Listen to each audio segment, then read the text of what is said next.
China has a wide variety of climates and terrains. In the south, it is wet and tropical with lots of rainforest coverage. The northwest is covered in the Gobi Desert. In the northeast, temperatures can drop to -degrees Celsius. The Himalayas are located in the west. A very important river that runs through China is the Yangtze River. This river irrigates the rice-growing regions in the south.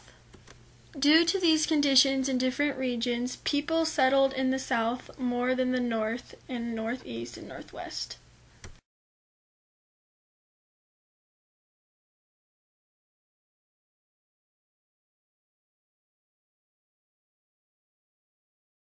Chinese use logograms as their method of writing.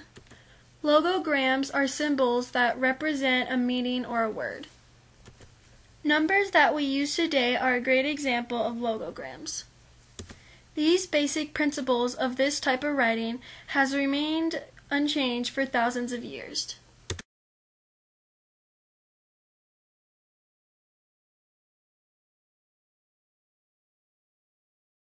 Other art forms discovered in China were pottery with geometric designs, carved jade, and sometimes bronze gods.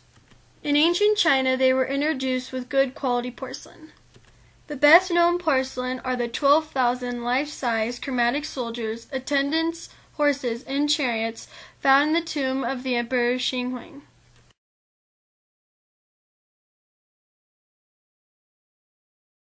Underwent a change around 600 BC when a mythical figure named Lao Tzu created the religious philosophy of Taoism. Ancient Chinese believed that this concept of Taoism were forces of nature. They believed these two forces were in contrast to each other, yin and yang. Taoist philosophy was also that all living things had universal force, and one must respect this force to have a happy life. Another ethical and philosophical system was Confucianism. This was developed from the teachings of the philosopher Confucius. The core of Confucianism is humanism. This focuses on the civilization of virtue and maintenance of ethics.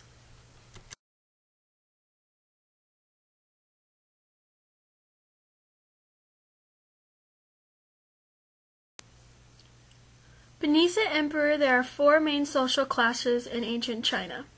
There were nobles and officials, artisans, peasants, and merchants. Nobles and officials were at the top of the social classes. They were favored by the emperor and lived comfortably and well respected due to their position and education. Next were the artisans. They were painters, carpenters, potters, and jewelry makers. They did not have a high social status, but were respected for their skills. Then the peasants. Even though they have a low social class status, they are considered important because the farmers produce the food that is needed to sustain the society. The lowest class is the merchants. They were traders, animal breeders, and moneylenders. People believed that they didn't contribute to the good of the whole society and only worked for themselves. That's why they were at the bottom.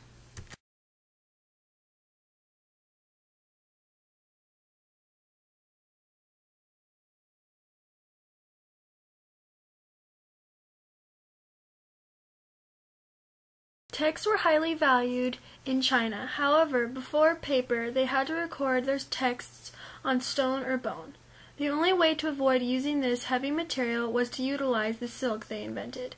Ancient Chinese created the mixture of fibers, when dried up, created the first of what would become modern-day paper. This Chinese invention allowed the world to alter its system of recording and continues to be very important. The compass evolved in ancient China to serve as a directional device and for the use of divination.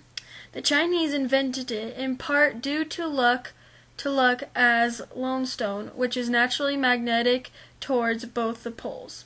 They placed a metal ladle on the landstone. The compass was not only important to China culturally, but also useful in Chinese and modern-day exploration.